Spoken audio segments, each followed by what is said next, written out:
Well, here we are once again. Squared Circle Radio is live after SummerSlam night number 2.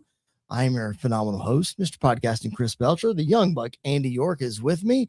It was a house full, but it is the two of us recapping this show. We had a blast last night. If you missed last night's recap, please go back and watch it. Night 1 was great, Andy. Night 2, did it overtake night 1? We'll just start right there. Yes, I think it did from in-ring and entertainment aspects. Mm-hmm. I don't know if it lived up to the hype that we had around it, but I think it was better than night 1. So I think I would prefer night 2 to night 1. I definitely think so too. Again, we talked about the reactions that we had to night 1. There were a lot more audible reactions in our house throughout the night. In night number 2. So if I'm gauging it by the amount of casual viewers that were in our house, I would say night number 2 took the cake as well. And we're going to talk about the major surprise and pop of the night in just a minute. But Andy, we have to start with the main event. Roman Reigns and Seth Rollins put on a 45-minute greatest main event, as Michael Cole would say. We'll talk about our opinions on that, but especially because I'm supporting a Roman Reigns shirt here. You're wearing a Seth Rollins shirt. We have to start the way it ended, and it looks like the end of the Shield story happened tonight. Yeah, I mean, it definitely, from all the bits that we got at the end to Michael Cole on commentary, it definitely came across that this was it between Seth and Roman. Not necessarily that their interactions are done, but I would be shocked if we got another one-on-one match between them for sure, at least anytime soon. And the next time we do, if we do get it, then the Shield stuff and all that stuff is in the past and not really looking at that anymore. It's kind of a new chapter. So it's the end of the Shield. That whole entire story. Even got some nods and some shout outs to John Moxley today, which was I was wondering. I was kind of sitting there wondering if we were going to get a Dirty Deeds, if we were going to get something. And so the two things that they did, I thought it was done really, really well for that. Yeah, for sure. We talked about Rollins and Reigns both sort of alluded to this being the last one. And I don't know about you, because when you first started watching wrestling, like the Shield was the thing. Yeah. Like this is arguably your greatest faction of all time. You have gone. It is to me, it is the greatest faction of all time. So you have said that numerous times. Yeah. When we talked a couple weeks ago about landscape altering moments in wrestling, you said the chair shot heard around the world is one of those landscape altering moments, along with the debut of the Shield and that sort of thing. So my 2-part question here, I'll ask you the second part in just a minute. Are you okay with them in the middle of the ring at the end of this main event doing the fist bump and sort of burying this without just walking out and assuming it's the end? But they told you tonight, look, we're on camera together. We're going to show respect together. This is the end. Yeah. Like I think it's done the best way that it can. Obviously, like if we lived in a perfect world, if we lived in a world where we could control things, John Moxley would be there. Yes, we would have all three of them there. We would finally. And I honestly think we sort of bantered about this during the match, and that Ambrose, as Ambrose, is not going to come back. Yeah. But in a situation like this, I have to think that Moxley himself would at least listen to the phone call. Yeah, absolutely. I don't think it wouldn't have happened. If it wasn't going to happen at WrestleMania 40, it's not going to happen for sure. Yes, here. Yes. For sure. Which makes me the one caveat or the one sad part about it is we never got. I know we got the triple threat at Battleground a couple years ago, but we never got like the proper Shield triple threat at WrestleMania. Like that, I think that a lot of people were hoping for. But if this is the end of the Shield, and you're not adding Mox to the equation, this is the best way to handle it. And this is the best way to end it. And I think it's one of those that the Shield is always going to be remembered as one of the best. I think it's the best, easily the best faction in WWE in the modern era.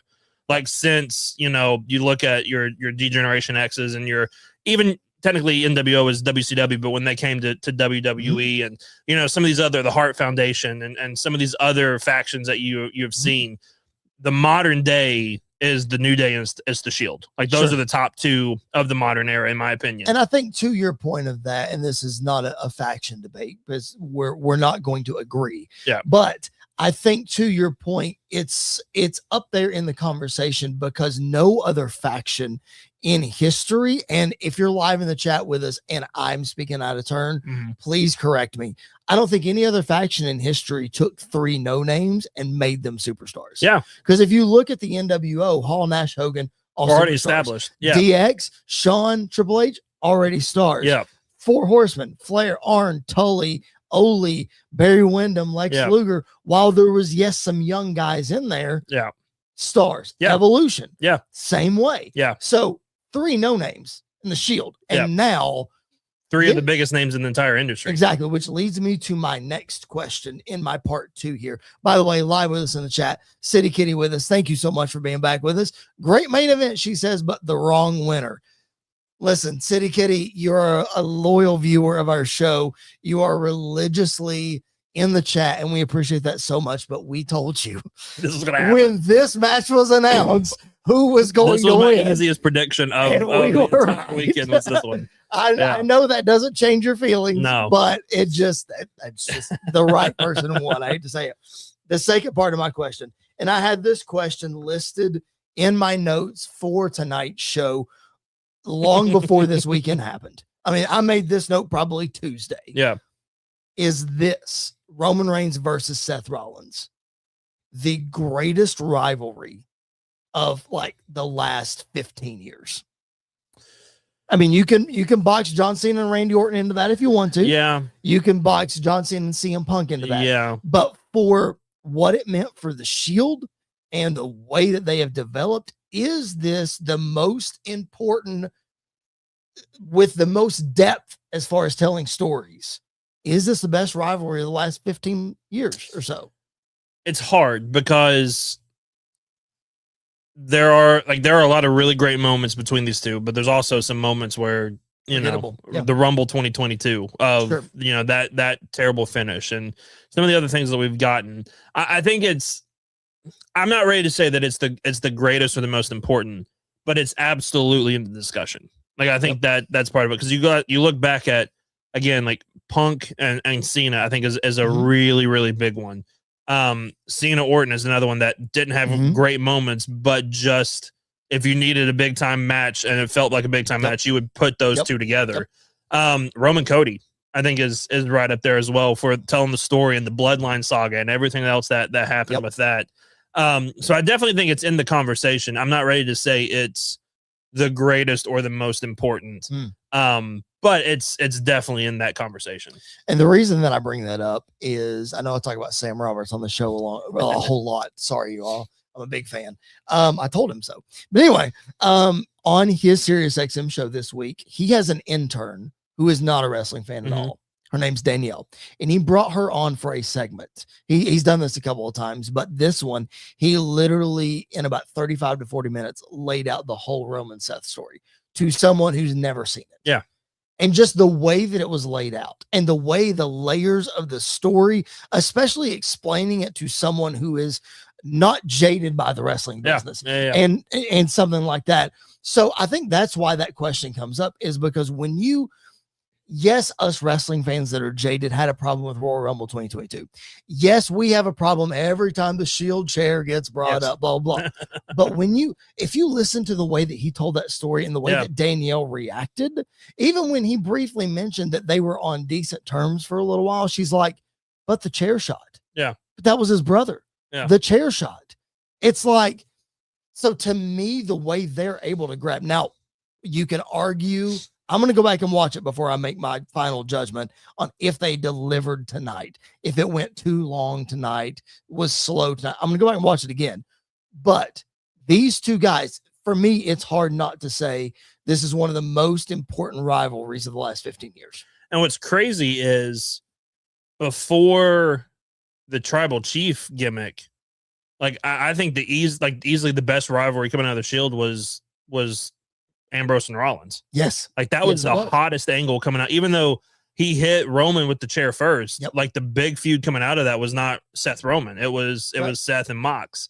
And obviously like the last feud between those two before Mox left the company was horrendous and it was awful, not because of them, but because of storytelling and the booking that they were given. But then to look back now, like I think I think that's my thing about Roman and Seth is that it's not even to me the biggest rivalry coming from the Shield. Like I think it was Mox and it was Seth, but with what the cards that they've been dealt and the long term that they've been going with it, I mean, it is one of the most impactful stories, that we have seen in a long, long time. All right, Roman Reigns, Seth Rollins, main event in SummerSlam. One could say that it was supposed to be WrestleMania, but that didn't work out, neither here nor there. This is the end of Roman versus Seth, so it begs the question. What's next for both guys? Roman Reigns is advertised for Monday Night Raw tomorrow night. You have to believe we'll see Seth Rollins. The way that Seth left tonight, looking back at Roman, even though we gave him the fist bump, looking back at Roman, where's this going to take Seth? Where's it going to take Roman? What are your initial thoughts? I think it's easier to pinpoint for Roman than it is for Seth. Yes, for sure. Honestly, like I know he kind of just came back. I wouldn't be shocked if Seth's not off TV for a little bit. I agree. And comes back post Money in the Bank, or maybe even like is in Money in the Bank. But I think post Money in the Bank might be the best option. I think for Roman, like LA Knight is right there because we've talked about that in the past. LA Knight is right there. Maybe this new version of Solo, like this version of Solo versus Roman, could be something that we turn around and look at. I think the heavy tease coming out of SummerSlam is going to be Roman and Oba. Like that's going to be, I know Punk kind of teased it on the post show. But I think that's going to be like the big, because it's arguably coming down the line. Because it's arguably a bigger question is now what do you do with Oba? Rather than what do you do with somebody else? Like that's the biggest question. So you're right. Yeah. So I think, I wouldn't be shocked if tomorrow night Roman is cutting a promo in the middle of the ring, lights go out, Oba's music hits, they come out, not necessarily challenging him for Money in the Bank, but like just this understanding between the two of them, like this matchup is happening at some point. Maybe somebody jumps one of them from behind, or comes out and interrupts them, something like that. But the message that you're going to get very clear, and maybe not even that. Maybe it's as simple as what we got post Mania between Seth and Roman. Is that Roman's walking backstage and he bumps into Oba, and Oba just says, I'm like, looks at the title. Watch your back. Like I'm, I should kill you for that. Cause he told JD that a couple weeks ago, like I should kill you for that. Like just something that simple where in our minds we go, that's important. That's coming back at a later date. But with Roman specifically, like probably LA Knight is the next go-to thing. Easiest one. Unless we're pulling him back into the Vision with Braun Breaker or something like that. But that would be not great. For Seth, I honestly don't know what you do with him. Maybe move him to SmackDown. Like that might be the best option. I would think so too, especially with Becky off TV right now. You can easily move her over to SmackDown as well. I think both of them would benefit from a move over. Cody Rhodes, CM Punk, you've got Gunther, you've got now Kevin Owens, you've got Finn Balor, you've got Sami Zayn, you've got a lot of heavy hit. Drew McIntyre probably comes back, and then you look over at Raw and you've got Roman and Oba and LA Knight, and that's kind of it. So like we either need to pull some people from SmackDown or start building some of these names. Sounds to me like a draft needs to happen.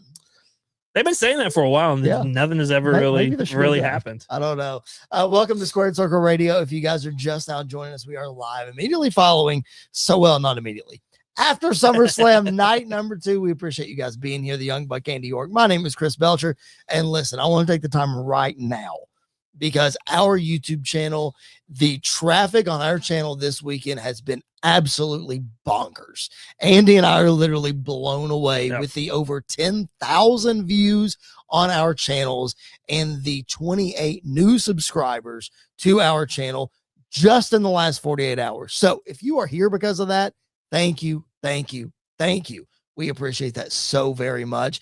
Literally, we don't do this show without the support of you guys, support of Tom Bryce at SportsWire Radio and all that kind of stuff. So again, thank you for all of that. We appreciate it so much. We mentioned Kevin Owens.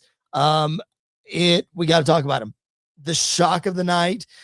You guys called it last night. I was on my high horse for The Rock and it didn't happen. Thankfully. I mean, I'm just taking a long shot here. All right. But we saw Randy Orton return last night. We saw Kevin Owens return tonight. I will not get on my soapbox about Dave Meltzer spoiling both of those earlier this week because I did see a fantastic tweet. I interacted with a guy on Twitter. His name escapes me off the top of my head, though, who said, it's funny that Dave Meltzer doesn't spoil any AEW returns, but that's beside the point. But anyway, Kevin Owens returns tonight, added to the number one contenders match to open the show, as well as Gunther, along, of course, Sami Zayn and Finn Balor. Kevin Owens getting the win. First of all, what did you think of them getting added to the match? I thought it was a great swerve. I thought it was like it reminded me a lot of WrestleMania 33 with the tag match when the New Day came out and added the Hardy Boys in. And it was like an audible in our room. Like when we were watching it, we all were excited. We were saying it's Kevin Owens. And then Gunther's music hit, which I thought was a great fake out. Yes, so good, yeah. Because you were very disappointed that it was Gunther, and I was very happy because I'm a Gunther mark.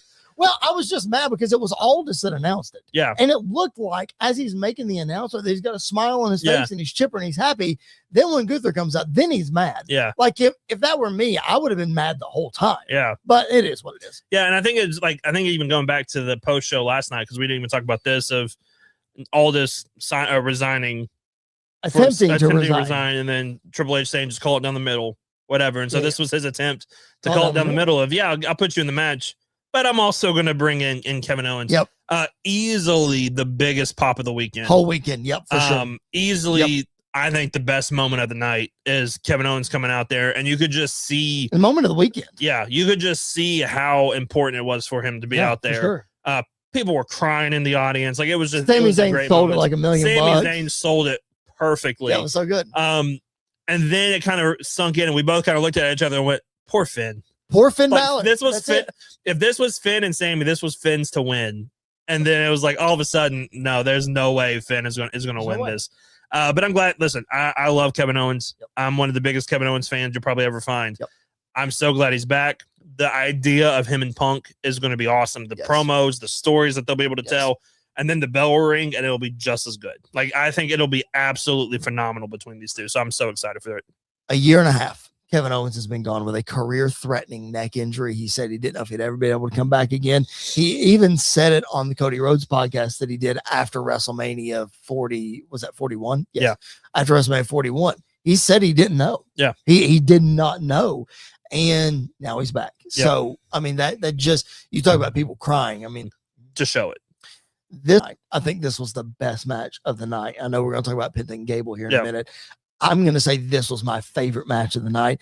I mean, of course, the emotion of the moment with Kevin Owens plays into that, but I think this was my match of the night. Having said that, though, what I'm excited most about is not KO and Punk. It's the story now of Sami Zayn. Yeah. And he now says, this was my shot, and Kevin Owens is the one that ruined it. Yeah. You, my best friend, yeah, are the one that came in and ruined this. Yeah. Because in all the KO Sammy feuds, we haven't really seen a heel Sami Zayn. No. Like the pandemic or the 2021 WrestleMania where they had 25,000 people. Yeah. Sammy might have been a heel for that. I don't remember exactly because I forget a lot about that WrestleMania. I forgot they actually wrestled each other. But you know, the last time these two wrestled each other in 2025 at Elimination Chamber, Sammy was the baby face. All the NXT stuff, Sammy was the baby face. Even when Sammy was part of the Bloodline, they never wrestled. No, they didn't. So I think, I think it's going to be a very interesting dynamic, because I could see a flip reverse of, KO and Sammy in NXT of Kevin wins the title from Punk and then is brutally attacked by Sammy afterwards. And like, now you're telling that story of those two, reliving it through NXT, just flip reverse and what they're doing. And so I think it's a great opportunity. I think it's a great way to do it. But yeah, I think this is a great step for both Kevin and for Sammy. Like, it gives him more to do. I don't know what to do with Gunther after this. I don't really know what to do with Finn after this. Like, it kind of seems maybe maybe Finn goes after Corbin and the US title. Okay. But do you really want Finn to eat another pin loss that quick? Like, I think the next feud Finn goes into, he needs a win. Yeah. But I don't know what that looks like or who that's with. I don't either. I really don't.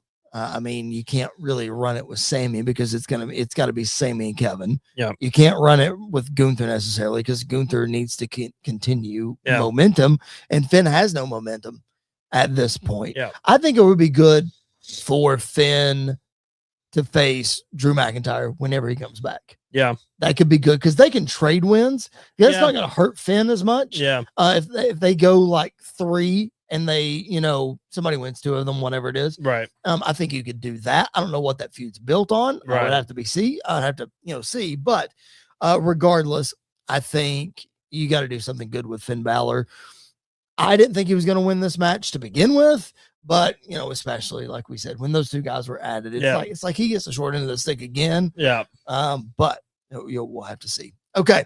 Squared Circle Radio is live on our YouTube channel. Thank you so much for being here. If this is your first time, please hit that subscribe button. I know a lot of the viewership that I talked about earlier, a lot of people not subscribed to the channel. Please make sure you subscribe to the channel. Very easy. The button is right under the video. Hit the notifications bell so that you know when we go live, which is each and every Monday after Raw. We're going to have more to talk about tomorrow night.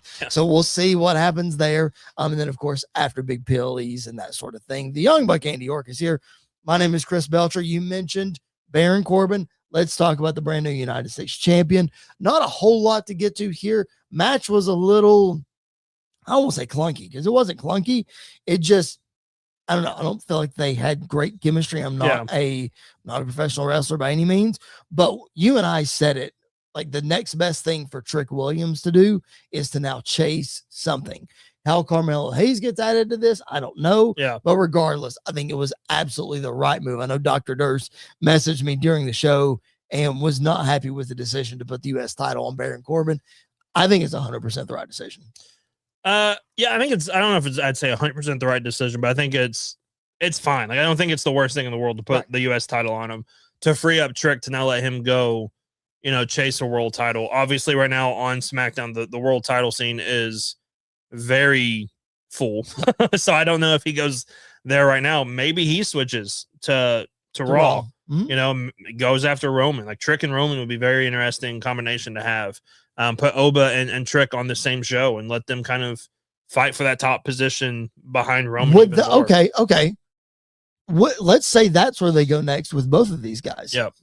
Does eating a loss to Oba Femi hurt Trick after losing to Baron Corbin? Or does that just bring him back up to the level, but not getting the win? I have a hard time, unless he's just absolutely squashed.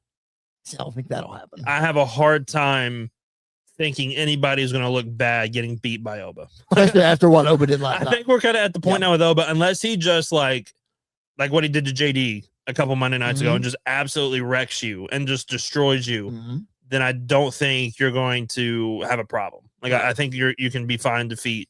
I don't know if I would do it right away. Like, I think right away would be a little too soon, but I think putting him in there at some point, at least just have interactions between the two of Roman's the top guy. We're the next 2 young big stars coming up. That's who we're going after. And we're on this collision course. Yep. Maybe facing each other before going off to face Roman at some point. I think so. I mean, that makes sense. I don't, as much as I think it was the right call for Corbin to win, and I hate to keep going back to this because again, I'm not in the industry and I don't know what the meetings are like and what the ultimate goal was. I just don't feel like that. Maybe it's not been built up on TV enough. I just don't feel like Corbin got the heat to be the bad guy in this situation that he should have, which makes me think this might go on longer and Trick may chase Corbin for a bit so that Corbin can try to build that heat back up and make Trick more liked. I don't know. I feel like not that the crowd didn't care about this match, but I don't know. Did you feel any of that? I mean, they were definitely in it for his entrance. Like they were behind him for his entrance. They were behind him for, all the stuff that comes with Trick Williams. Yep. I think, honestly, Baron Corbin is one of those guys that is just fine in the ring. Okay. And so it's going to be hard for him to have like the standout match of the night, but he's going to be the guy that's like, that was fine. Like that was a solid match. It did its job. It did what it was supposed to do. And I think he's so new still. A lot of people remember him, but there's a new generation of wrestling fans that have no idea who Baron Corbin is. And so why would they care about him right now? Or why would they get this heat on him right now? So I think it's just over time they can build that. And now with the US title, maybe it's a built-in way to get more heat and a built-in way to, you know, keep the crowd against them. But I do think, like, I don't think Baron's going to have a lengthy title run. I think he may just drop it back to Trick like over the next month or so.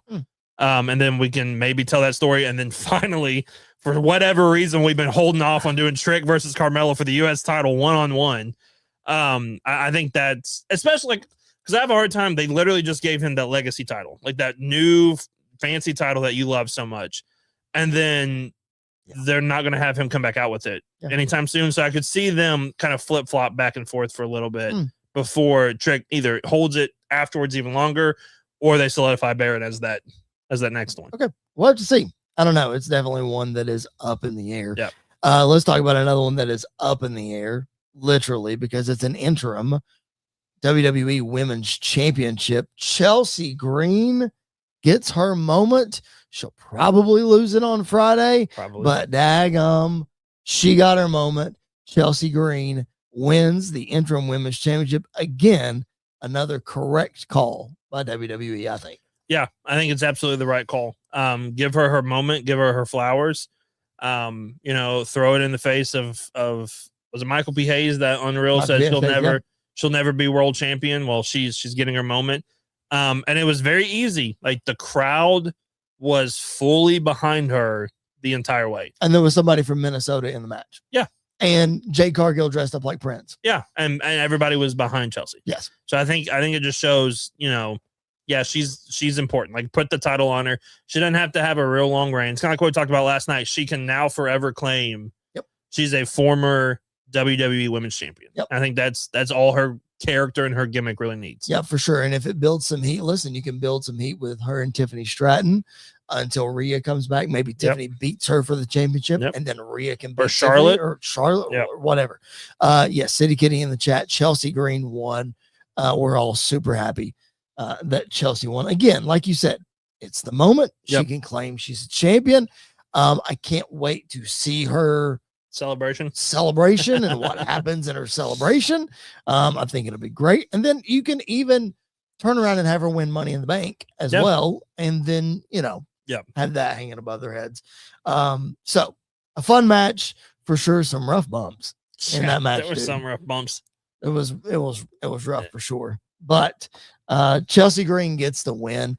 Thank you for tuning in to Squared Circle Radio live after SummerSlam night number 2. If you missed our coverage from last night number 1, go back and check it out in the live section of our archives. We would appreciate that so much. If you're new to the channel, please make sure you subscribe and drop those comments in the chat. We would appreciate it. Let's talk about the Human Money's on a Pole match and the ridiculousness in such a good way that was Danhausen and the Minihausens getting the win over Dominic Mysterio and JD McDonough for you know, for what it was. But a fun match, but man, those Minihausens can take bumps.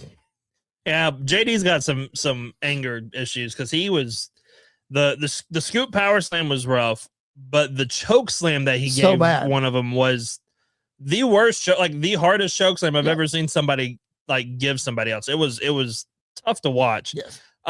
This was the most sports entertainment match of all time. Yes. And it's fine. Like it's exactly what it was supposed to be. Was it the best wrestling match of the night? No. Was it the most entertaining and the most fun match of the night? Probably. Like it was a lot of fun to sit and watch because you know what you're getting into. The crowd was behind it. The crowd loved it.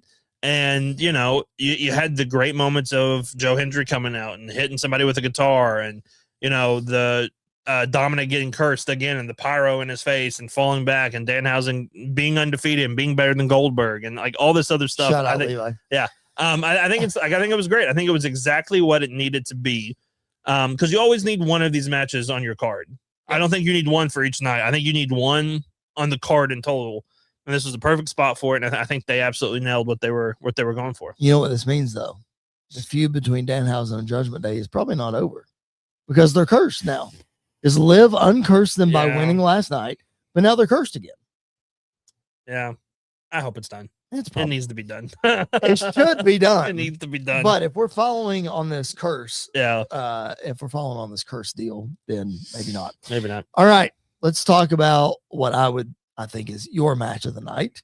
Was definitely up there for me. Chad Gable finally winning the Intercontinental Championship over Penta. City Kitty in the chat. Human Monies and the Mini Housings were a lot of fun. Absolutely, they were. It was fantastic. The only thing that we were missing was the Human Monies raining down from the sky. Yes. After he won the match. Yes. That would have been the icing on the cake. That would have been. But let's talk about it. Chad Gable finally wins the Intercontinental Championship over Penta. He got, Penta put the title on him. Chad Gable's family came in to celebrate with him in his hometown. You forgot the Bulldog. Yes, we forgot the mug Bulldog. I'm very sorry. We got to fit that sponsorship in somehow. So bad. What they should have done was had the mug Bulldog in Danhausen makeup. And just put him in that match instead of the super emotional. Yeah. Chad Gable thing. Yeah. But his toast of the root beer cans was homage to both Kurt Angle and Steve Austin. Yeah. So I guess it fit. But the absolute right call to have Chad Gable win this match, it doesn't hurt Penta at all. No, it does not hurt Penta at all. Penta had one of the best IC title reigns that we've had in a long time. Yes. Probably honestly since Gunther. It's probably been Penta's the best one. And the match itself was exactly what you wanted it to be. Yep. Of probably 10 to 12 minutes and it just a barn burner the entire time. Some really nasty bumps, some really stiff shots, some really stiff bumps, but the emotion was always there. The crowd was fully behind Chad Gable. Penta probably had the best entrance of the entire weekend. Yes. He looks, I forget how cool Penta looks every time until I see his entrance. I'm like, he just has it. Like whatever it is, he has it. I think it's awesome. Like, I think this is exactly where Chad needs to be. Now he can kind of go on that run and just have the best matches on Monday night, every Monday night, defending the title for the next couple of weeks, for the next couple of months. Now you free up Penta to put him in the Money in the Bank ladder match. And if he doesn't win it, then reunite him and Ray and have them become the Lucha Brothers and go after the tag titles. Which they did on Friday in a dark match. So it needs to happen because the tag division really needs it. Yep. But I also hope that's not like the end point for Penta. Sure. Like you talked about it tonight when we were talking about like if Penta came out tomorrow night and interrupted Roman, I'm in. Like Penta versus Roman, I am absolutely. Nobody's batting an eye at that one. So I think Penta can be in that main event level. I think putting him with his brother for a little bit and then breaking them off again and have him go after or have Ray just by his side the whole time. Yeah, because that'll definitely elevate Ray as well. Yeah, for sure. I think as far as Chad Gable is concerned, I mean, like put him against Devon Evans tomorrow night on Monday Night Raw. Ethan Page. Ethan Page, Rusev, Austin Theory. Austin there's Theory, so many others. Yeah, for sure. I mean, the list just goes on and on. Yep. You just put him in do an open challenge every Monday night. Yeah. And have people just come out and just have the best match of the night. Yep. Have Chad Gable win. I mean, could you imagine how big it would be for him? But like a month from now, he's issuing an open challenge and Seth Rollins answers it. Yeah, for sure. And they tear the house down and he beats him. Chad beats Seth to retain and is like, yeah, I am that good. Like I should have been here a long time ago. I think just things like that you can do with him is going to be so important to keep the momentum that he's been having for the last couple of months. For sure. Absolutely agree with that. All right. So that was your match of the night. My match of the night was the opener, the Fatal 4-Way. But as we look at the end of SummerSlam night number 2, as we get ready to wrap up this show, thank you guys for being with us. The biggest part of the summer is in the books. What was your match of the whole weekend? Who stole the weekend? Match of the weekend is probably honestly Penta and Chad. Okay. I think that's probably my favorite match of the weekend. I'm trying to think like night 1 if there's anything that was kind of close. Honestly, like the main event had me up until the chair stuff. And then we were still going another 15 minutes after that. And I was like, this is, you kind of lost me at this point. It's kind of long, which I may go back and watch it and be like, it was fine. But like in the moment, which is very important. Well, yeah, I think very long. I think in the moment we were just so I don't know. They had brought us so high already, and then you're gonna have highs and lows in matches, but I feel like we never got back up. And you saw that. I mentioned it when it happened. The crowd sat down. And I don't think they really stood until 1, 2, 3. No, when the crowd sat down and you visibly saw it, it's like, oh, we lost them. We lost them. Yeah. We had them. Yeah. And we lost them. Yeah. So I think, I'm with you. Like the main event would be my match of the weekend. I'm going to go back and watch it, and it may be, but right now, after first glance, I'm on such a high from that number one contender fatal 4-way. I think that was the match of the weekend for me. And I need to go back and watch night one again as well, because I think Liv and EO did a fantastic job to open up the show last night. I thought the 6-man last night was a lot of fun. Yep. So overall, I think it was a fun SummerSlam. Yep. I don't know that, last year we talked about how SummerSlam was better than WrestleMania. I don't know that this was better than WrestleMania if we're trying to compare the two. Yeah. But it definitely was a big show with some big moments. I think how I felt coming after WrestleMania versus how I feel coming after SummerSlam, I lean WrestleMania just because of how great Punk Roman was. Sure. Like, I think that even at the peak of Seth Roman, I don't think it was as good as Punk Roman. I think at the peak it was. But I think Punk Roman hit that peak and kind of stayed there for the entire rest of the match. Yep. And kind of rode out. And I think that's what I remember the most is that end of those two. Because again, night one was horrible. The end of night one was awful between Randy and Cody and the punt and all that stuff. Like the way it went off the air was not great versus what we got tonight. Like I think they're very close in how they go. I just think the main event of WrestleMania Night 2 pushes it past the main event of SummerSlam Night 2. I agree with that. I agree for sure. We definitely had high expectations for SummerSlam. I'm not ready to say if they delivered or they didn't deliver. They didn't under-deliver. They didn't under, that's for sure. And meeting expectations is not bad. No. It's definitely not. No. And I think you and I were probably, both of us, I think like 10 for 12 in picks. Yeah. Or maybe 9 for 11 when we throw out the match that became a fatal 4-way. Yeah. I think you throw that one out. I was like, Kevin's winning. Like, Kevin's got this one. I mean, if you throw that one out, I was 5 for 5 tonight. Yeah. So like maybe that's the thing, is like we kind of anticipated what was going to happen and we were right. Yeah. So the shock value kind of went out the window maybe. Yeah.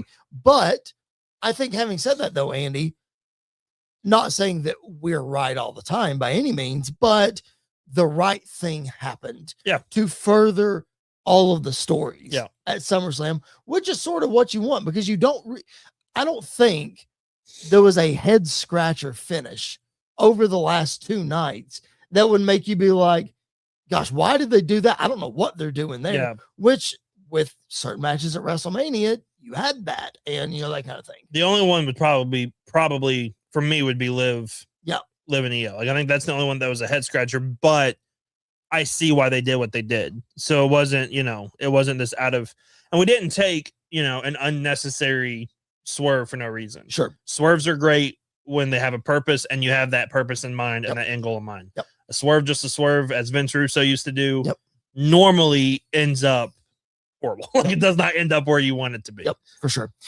All right, man. Anything else to add before we sign off? Appreciate you guys being with us live in the chat. Drop those comments, questions, like the video, subscribe to the channel. Even if you're watching on replay, like I know a lot of you did for last night's show, drop those comments. We will respond to each and every one of them. Aaron Grisham, who is in the car on the way home, I guess, he's still waiting for The Rock to come out. Aaron, I am so sorry that I let you down and brought up just your hopes and dreams that The Rock was going to come out.